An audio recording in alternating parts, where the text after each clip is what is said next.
Hello students, आज हम आपके लिए लाए हैं chapter number 13 that is linear program. In short कई बार इसे एलपीपी के नाम से बोला जाता है। एलपीपी का मतलब है लीनियर प्रोग्रामिंग प्रॉब्लम्स। तो यहाँ पर हम लीनियर प्रोग्रामिंग प्रॉब्लम्स के बारे में बात करेंगे, किस तरह से उनकी प्रॉब्लम्स को सॉल्व करा जाता है।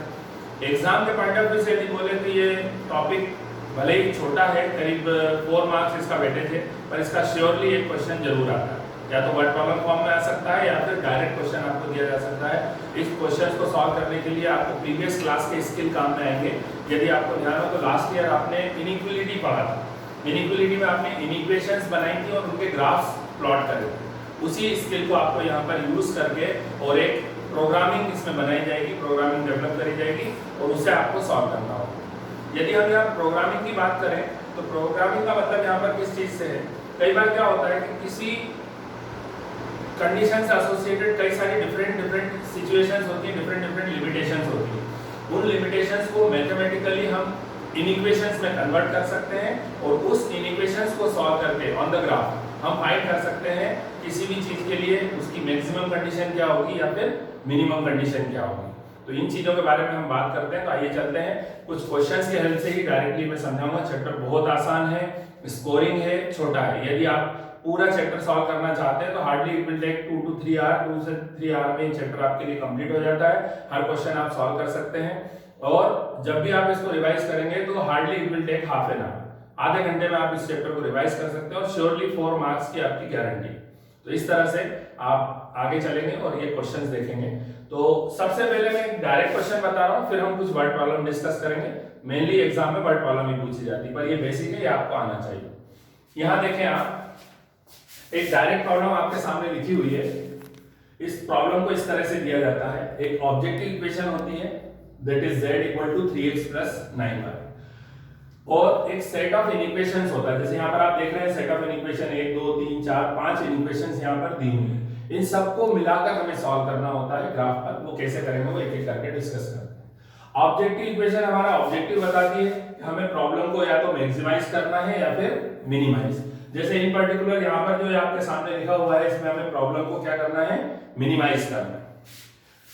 ये जो ऑब्जेक्टिव है ये डिपेंड करता है इन कंडीशंस पर। ये है लिमिटेशंस, या इसके लिए हम बोलते हैं सब्जेक्ट टू दिस। मतलब ये कंडीशंस अप्लाई होंगी तब आप इसका मिनिमाइज फाइंड करोगे। ये कंडीशंस में आपको 1 2 3 और 4 इक्वेशंस दी हुई हैं और इन इक्वेशंस के हम एक एक करके सॉल्यूशन फाइंड करेंगे। सॉल्यूशन फाइंड करने का पैटर्न वही रहेगा जो लास्ट ईयर आपने करा था। हम एक एक करके x और y की वैल्यू 0 सब्स्टिट्यूट करेंगे। x की जगह वैल्यू जब मैं 0 रखता हूं तो y की वैल्यू मुझे मिलती है 20। ऐसे ही y की वैल्यू जब मैं 0 रखता हूं तो x की वैल्यू मुझे मिलती है 60। ठीक है, तो इस तरह से ये इक्वेशन आपने प्लॉट इसके सॉल्यूशन फाइंड कर लिए। सॉल्यूशन फाइंड कर लिए तो हम इसका ग्राफ बना सकते हैं। यहां मैं रफली बना रहा हूं, आप एक्चुअल ग्राफ वर्क करेंगे तो आपको सही पता पड़ेगा।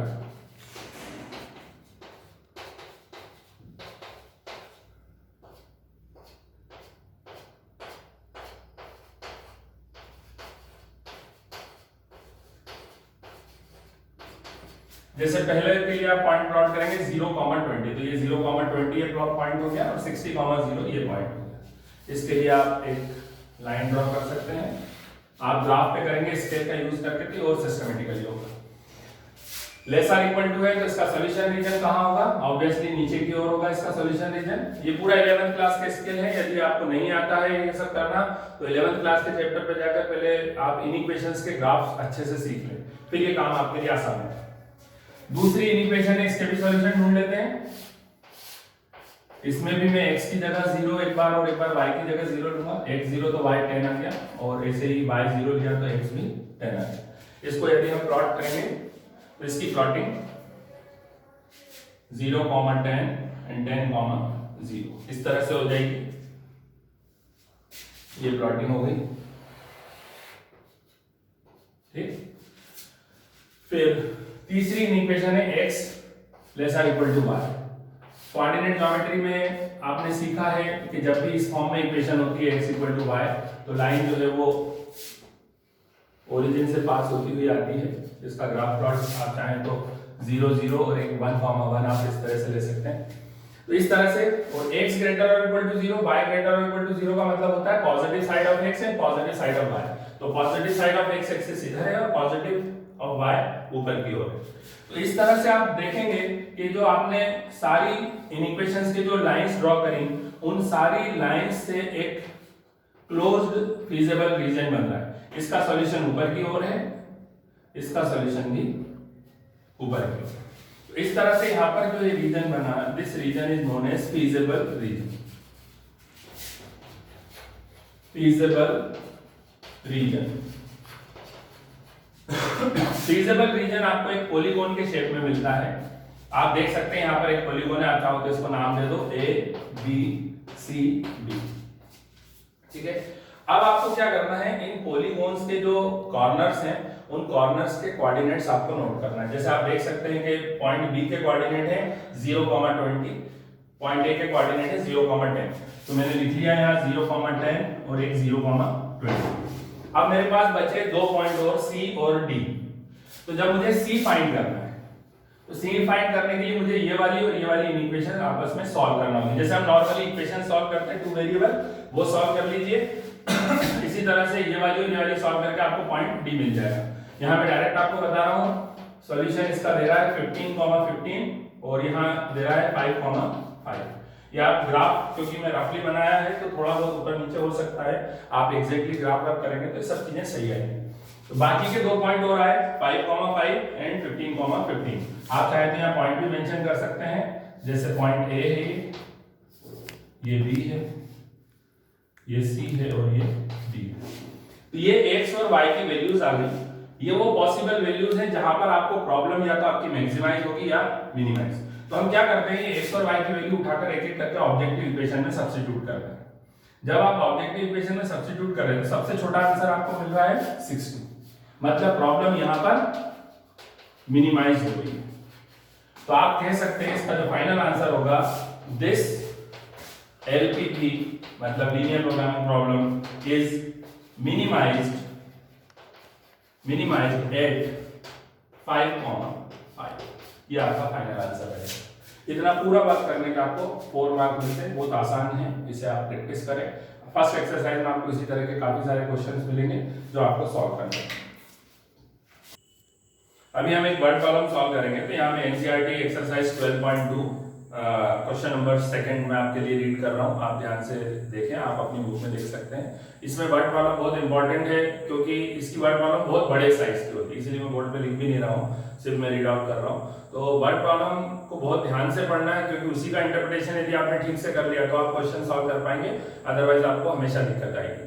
साथ ही साथ मैं आपसे एक रिक्वेस्ट करूंगा कि जब भी आप वर्ड प्रॉब्लम पढ़ते हैं तो उसकी एक शॉर्ट ऐसी टेबल बना लीजिए। टेबल बनाने का फायदा यह होगा कि उस वर्ड प्रॉब्लम को आपको अगेन एंड अगेन इन्फॉर्मेशन लेने के लिए वापस से नहीं पढ़ना पड़ेगा, क्योंकि इतनी बड़ी प्रॉब्लम्स होती हैं, उन्हें वापस से पढ़ने जाएंगे तो काफी समय लगता है। तो जब आप प्रॉब्लम पढ़ रहे हैं तो एट द सेम टाइम आप उसे नोट भी करते जाइए, ठीक है, जिससे सारी इन्फॉर्मेशन आपको एक जगह मिल जाएगी और आपको उस बड़ी सी प्रॉब्लम को नहीं पढ़ना पड़ेगा। फिलहाल मैं आपके लिए प्रॉब्लम रीड आउट कर रहा हूँ, ध्यान से सुन लें। One kind of cake require 200 gram of floor and 25 gram of fat. एक आपको केक बनाना है, एक टाइप का केक है जिसमें 200 ग्राम फ्लोर और 25 ग्राम फैट लग रहा है। तो आप देख लीजिए, मैंने यहाँ पे लिख लिया कि केक ए जो है उसमें फ्लोर की रिक्वायरमेंट 200 ग्राम है और फैट की रिक्वायरमेंट 25 ग्राम, ठीक है। इसी तरह से सेकेंड टाइप का जो केक है, and another type of cake require 100 gram of flour and 50 gram of fat. You can see 100 gram of flour and 50 gram of fat मैंने यहाँ पर टेबल में नोट कर लिया, ठीक। Find the maximum number of cake which can be made from 5 kg of flour and 1 kg of fat, assuming that there is no shortage of the other ingredient used in making the cake. ठीक है। अब इस problem के अंदर जो देखने वाली बात है, क्या क्या कंडीशंस दी हुई हैं। किसी एक टाइप के केक को बनाने के लिए आपको एक fix amount of floor and fix amount of fat की रिक्वायरमेंट है, दोनों में आप देख सकते हैं। टोटल अवेलेबिलिटी फ्लोर आपके पास 5 kg है और फैट आपके पास 1 kg। अब इससे आप कितने मैक्सिमम केक बना सकते हैं, यहाँ पर आपको इस चैप्टर का एक्चुअल मीनिंग समझ में आएगा। अब यहाँ पर आपके लिए जो प्रॉब्लम है वो है नंबर ऑफ केक्स को मैक्सिमाइज करना, कितने कितने केक हम ए टाइप और बी टाइप के बनाएं जिससे कि आपके पास मैक्सिमम नंबर ऑफ केक हो। मतलब यहाँ पर हमारा ऑब्जेक्टिव जो हुआ वो है to maximise the number of cakes. ठीक है, आपको नंबर ऑफ केक्स मैक्सिमाइज करना है। प्रॉब्लम स्टार्ट करने से पहले, क्योंकि क्वेश्चन पूछा गया है कि कितने केक एक टाइप के और दूसरे टाइप के बनेंगे, तो आप एक लाइन लिख सकते हैं that you can assume that cake A can be, मतलब आप x number of cakes A type के बनाएंगे और y number of cakes B type के बनाएंगे। तो टोटल केक्स कितने हो जाएंगे x प्लस y, और ये आपका ऑब्जेक्टिव है, इसलिए इसको हम काय से रिप्रेजेंट करेंगे z से। जैसे पिछली प्रॉब्लम में मैंने ऑब्जेक्टिव इक्वेशन को z से रिप्रेजेंट करा था, साथ ही मेंशन भी करना है कि उसे हमें मिनिमाइज करना है या मैक्सिमाइज, जैसे यहाँ पर हमें इसे मैक्सिमाइज करना है। अब हम लिमिटेशन पर चलते हैं, सब्जेक्टिव।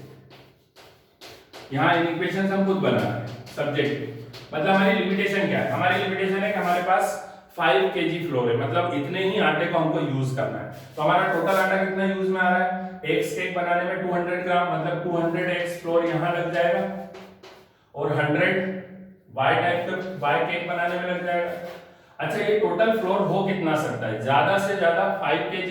5 kg से ऊपर तो नहीं ले सकते क्योंकि ये लिमिटेशन है, इसलिए आप इसको लिखेंगे less or equal to 5 kg। But ये इक्वेशन ग्राम में चल रही है तो हम इसको भी ग्राम में कन्वर्ट करेंगे। ठीक है, इस तरह से आपको एक इक्वेशन मिलती है। इस इक्वेशन को मैं सिंपलीफाई कर लेता हूं 100 से डिवाइड करके, तो ये हो जाएगा आपका 2x plus y is less or equal to 50। ये बनी आपकी इक्वेशन नंबर 1। ठीक, इसी तरह से हम इक्वेशन नंबर 2 बनाएंगे जिसमें फेट की अवेलेबिलिटी दे रखी है। तो दूसरी इक्वेशन बनेगी 100x प्लस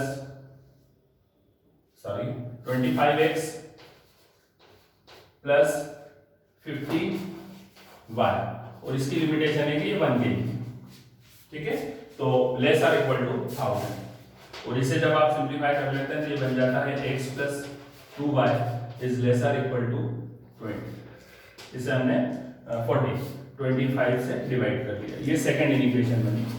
ठीक, और दो इक्वेशन हमेशा रहेंगी, x and y both are greater और इक्वल टू 0। ये इक्वेशन हमेशा इसलिए होती है कि किसी की भी क्वांटिटी 0 से कम नहीं हो सकती। जो भी चीज आप बना रहे हैं, मान लीजिए कोई आप केक बना रहे हैं, तो उनका नंबर नेगेटिव में तो नहीं हो सकता। ठीक है, इसलिए उसको हम ग्रेटर और इक्वल टू 0 लेते हैं। तो इस तरह से हमारे पास सेट ऑफ इक्वेशन बना 1 2 3 एंड 4। इसके लिए हमें अलग से सॉल्यूशन ढूंढने की जरूरत नहीं है क्योंकि ये तो एक्सेस पर ही मेंशन रहते हैं। अब मैं क्या करता हूं, इक्वेशन 1 का सॉल्यूशन बॉक्स लिख लेता हूं और इक्वेशन नंबर 2 का भी सॉल्यूशन बॉक्स बना देते हैं। ठीक है, तो पहली इक्वेशन सॉल्व करने के लिए जब मैं x की वैल्यू 0 लेता हूं तो y 50 मिलता है, और y की वैल्यू 0 लेता हूं तो x 25 मिलता है। ठीक है, इसी तरह से सेकंड इक्वेशन में जब मैं x 0 लेता हूं तो मुझे y 20 मिलता है, और y 0 लेता हूं तो x 40 मिलता है। अब इन पॉइंट्स को हम ग्राफ पे प्लॉट करेंगे। जैसे पहले के लिए हम कर रहे हैं 0, 25, x 0 एंड y 25, कुछ यहां पर आएगा पॉइंट x 0 एंड y 25, और गलत, x 0 एंड y 50 यहां ले रहे हैं, x 0 एंड y 50 पहला वाला 0, 50, दूसरा होगा 25, 0, 25, 0 यहां पर आएगा 25, 0। इसके लिए हम ग्राफ बना लेते हैं, और इसका सॉल्यूशन रीजन, क्योंकि ये लेस आर इक्वल टू, इसका सॉल्यूशन रीजन नीचे की तरफ आएगा। ठीक, इसी तरह से दूसरी 0, 20, x 0 एंड y 20 यहाँ पर है पॉइंट, x 0 y 20, और 40, 0, ये 40, 0 यहाँ पर आ जाएगा 40, 0। दूसरी वाली जो ग्राफ बनेगा वो आपका कुछ इस तरह बन जाएगा, और आप देख सकते हैं ये भी लेस आर इक्वल टू, इसका सॉल्यूशन भी नीचे की ओर होगा। इस तरह से जो कॉमन सॉल्यूशन रीजन बन रहा है, फीजिबल रीजन, वो आपका बन रहा है ये आपका फीजिबल रीजन बन गया। अब इन फीजिबल रीजन के कॉर्नर पॉइंट्स आपको ऑब्जेक्टिव इक्वेशन में सब्स्टिट्यूट करना है। तो उसके लिए एक छोटा सा टेबल हम यहां बना लेते हैं, x और y की वैल्यूज और हमारी ऑब्जेक्टिव इक्वेशन। ऑब्जेक्टिव हमारा क्या है, x प्लस y। तो आप इनके कॉर्नर पॉइंट्स आप नोट करेंगे तो ये 0, 20 है, ये वाला कॉर्नर पॉइंट 0, 0 है, ये वाला कॉर्नर पॉइंट 25, 0 है, और ये वाला कॉर्नर पॉइंट आप कैसे फाइंड करेंगे, इस पॉइंट को फाइंड करने के लिए आपको इन दोनों इक्वेशंस को, जैसे हम linear equation two variable solve करते हैं, बिल्कुल उस तरह से सॉल्व करना है। तो यहाँ पर इन दोनों को सॉल्व करके रिजल्ट आ रहा है 20, 10। एक पॉइंट हमारा हो जाएगा 20, 10। अब x और y की सारी वैल्यू जब हम x प्लस y में सब्स्टिट्यूट करते हैं तो रिजल्ट मिलता है 20, यहाँ 0, यहाँ 25 और यहाँ 30। तो आप देख सकते हैं आपकी प्रॉब्लम कहाँ मैक्सिमाइज हो रही है, 30 पर। मतलब यहाँ x की वैल्यू 20 और y की वैल्यू 10 पर प्रॉब्लम मैक्सिमाइज हो रही है। मतलब आपको फर्स्ट टाइप के कितने केक बनाना है, 20, और सेकंड टाइप के केक 10। ठीक है, तो इस तरह से हम प्रॉब्लम को सॉल्व कर सकते हैं। यही कहलाता है लीनियर प्रोग्रामिंग प्रॉब्लम्स, जिसमें आपको वर्ड प्रॉब्लम्स दी जाएंगी और आपको उसे सॉल्व करना है। एक और क्वेश्चन मैं आपको करके बताता हूँ। अभी हम एक और वर्ड प्रॉब्लम करने जा रहे हैं। ये एनसीईआरटी एक्सरसाइज की प्रॉब्लम नंबर 5, एक्सरसाइज 12.2 की प्रॉब्लम नंबर 5। ये मैं आपको यहाँ इसलिए बता रहा हूँ क्योंकि प्रॉब्लम बहुत बड़ी है, मेरे लिए यहाँ मेंशन करना मुश्किल है, पर मैं आपके लिए रीड कर रहा हूँ, आप भी मेरे साथ देखें और ध्यान से सुनें। और जैसा मैंने आपको बताया कि वर्ड प्रॉब्लम बहुत बड़े साइज में रहती हैं, यदि आप उसको नोट डाउन नहीं करते तो कहीं ना कहीं क्या होगा कि आपको बार बार उस इंफॉर्मेशन को लेने के लिए उसे रीड करना पड़ेगा, जिसमें टाइम बर्बाद होता है। तो जब भी आप रीड करें एक टेबल बनाते जाइए, जैसा मैंने आपको बताया। सुने ध्यान से। A factory manufactures two types of screw, screw A and screw B। दो तरह के स्क्रू बनाती है company. Each type of screw requires use of two machines, an automatic machine and a hand operated machine। यहाँ पर आप देख सकते हैं मैंने स्क्रू A और स्क्रू B लिखा है, और कितने कितने स्क्रू बनाना है अल्टीमेटली मुझे पता करना है। तो मैंने इन दोनों को x और y मेंशन कर लिया, और मैंने यहाँ पे लिखा हुआ है कि ऑटोमेटिक मशीन और एक हैंड ऑपरेटेड मशीन। तो उनकी लिमिटेशन क्या है वो अपन देख लेते हैं। जैसे स्क्रू ए बनाने के लिए हमें 4 मिनट मशीन ए पर वर्क करना पड़ता है और 6 मिनट हैंड ऑपरेटेड मशीन पर वर्क करना पड़ता है, देख सकते हैं। ठीक है, इसी तरह से स्क्रू बी बनाने के लिए आपको ऑटोमेटिक मशीन पर 6 मिनट और हैंड ऑपरेटेड पे 3 मिनट वर्क करना पड़ता है। ठीक है, जैसा इसमें लिखा हुआ है, it takes 4 minute on automatic and 6 minutes on hand operated machine to manufacture a package of screw A, while it takes 6 minutes on automatic machine and 3 minutes on hand operated machines for manufacturing screw B, a package of screw।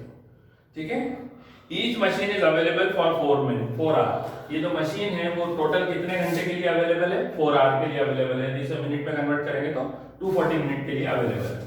अब इन्होंने बताया है the manufacturer can sell a package of screw at a profit of ₹7 and screw B at a profit of ₹10। एक type के screw पर उसे profit 7 rupees का हो रहा है और दूसरे टाइप के स्क्रू पर उसे प्रॉफिट 10 रुपीस का हो रहा है।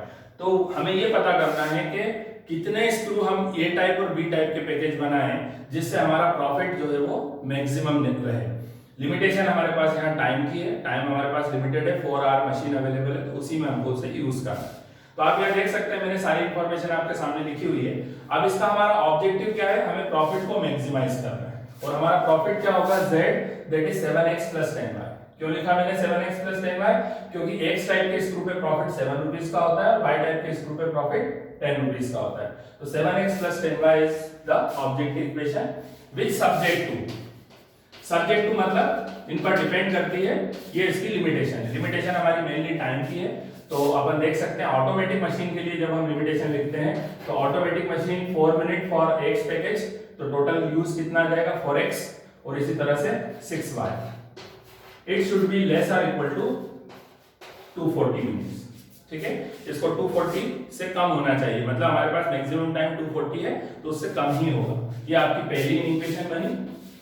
इसी तरह से आप दूसरी इक्वेशन बना सकते हैं for hand operated machine, that is 6x + 3y, it is also less और इक्वल टू 240। ठीक है, और दो इक्वेशन जैसा मैंने आपको बताया वो हमेशा लेना है, x, y is greater or equal to 0। तो ये आपका सेट ऑफ इक्वेशन तैयार हो जाता है, इक्वेशन 1 एंड इक्वेशन 2। अब हम इनके सॉल्यूशंस लिखते हैं और इन्हें ग्राफ पर प्लॉट करेंगे। ये मैं बना लेता हूं 1 के लिए और ये 2 के लिए। देखिए आप 1 में जब आप x की जगह 0 लेते हैं तो y की वैल्यू 6 4 40 हो जाएगी, और जब y की जगह 0 लेते हैं तो x की वैल्यू 60 हो जाएगी। इसी तरह से सेकंड में x की जगह जब मैं 0 लेता हूं तो x की जगह 0 लूंगा तो y 80 हो जाएगा, और y की जगह 0 लेंगे तो x अगेन 40 हो जाएगा। ठीक है, अब हम इन्हें प्लॉट कर लेते हैं। यहाँ मैं रफली प्लॉट कर रहा हूँ 0,40। पहला पॉइंट है मेरा 0,40, x0 एंड y40। मान लीजिए 0,40 है और 60,0 मान लीजिए 60,0 है। तो पहला ग्राफ मेरा ये बन जाता है। आप प्रॉपर मार्किंग करके करें ग्राफ का, क्योंकि आपके लिए ज्यादा जरूरी है इस तरह से करना, और क्योंकि लेसर इक्वल टू है इसका सॉल्यूशन रीजन नीचे की ओर होगा। इसी तरह से दूसरा है 0,80, मान लीजिए 0,80 और 40,0, ये 40,0 है मान लीजिए, ठीक है। और इसका ग्राफ जो है इस तरह से आएगा, और आप नोटिस कर सकते हैं क्योंकि ये भी लेसर इक्वल टू, तो इसका सॉल्यूशन भी नीचे की ओर होगा। तो हमारा कॉमन सॉल्यूशन रीजन बन जाता है ये हो गया हमारा कॉमन सॉल्यूशन रीजन। अब हम इनके कॉर्नर पॉइंट्स को एक टेबल में लिख लेंगे। कॉर्नर पॉइंट्स को जब हम टेबल में लिखते हैं तो x और y की वैल्यू हमारे पास ये वाली है 0,40, ये वाली है 0,0। जनरली 0,0 आप ना भी लिखें तो कोई फर्क नहीं पड़ता, 40,0। और ये वाली पॉइंट फाइंड करने के लिए आपको इन दोनों इक्वेशंस को सॉल्व करना है। इक्वेशंस को मेरे पास लिखा हुआ है, मैं लिख रहा हूँ 30, 20। ये है 30, 20 वाला, 30,20, ठीक है। अब हम x और y की इन वैल्यूज को हमारी objective equation that is 7x + 10y में सब्स्टिट्यूट करते हैं। जब इसे सब्स्टिट्यूट करेंगे तो यहाँ हमें आंसर मिलता है 400, यहाँ 0, यहाँ मिलता है 4 7 28 280, और यहाँ 30 और 20 सब्स्टिट्यूट करने पर हमें सॉल्यूशन मिलता है 410। तो सबसे ज्यादा प्रॉफिट कहाँ हो रहा है? 410 प्रॉफिट हमारा सबसे अधिक है। तो हम कहेंगे कि हमें ए टाइप के स्क्रू कितने बनाना है पैकेज 30, और बी टाइप के स्क्रू हमें कितने बनाना है 20 पैकेज, 30 पैकेजेस एंड 20 पैकेजेस। इस तरह से आप ये क्वेश्चन सॉल्व कर सकते हैं। और भी कई सारी वर्ड प्रॉब्लम है जो आपको प्रैक्टिस करना है, और किसी भी वर्ड प्रॉब्लम के बारे में आपको प्रॉब्लम आती है तो आप मेरे व्हाट्सएप नंबर पर आप मुझे प्रॉब्लम सेंड कर सकते हैं, तो उसका सॉल्यूशन आपको मिल जाएगा, या फिर कमेंट बॉक्स में डालें तो आपको नेक्स्ट वीडियो में ये इंक्लूड कर दिया जाएगा। Thank you very much.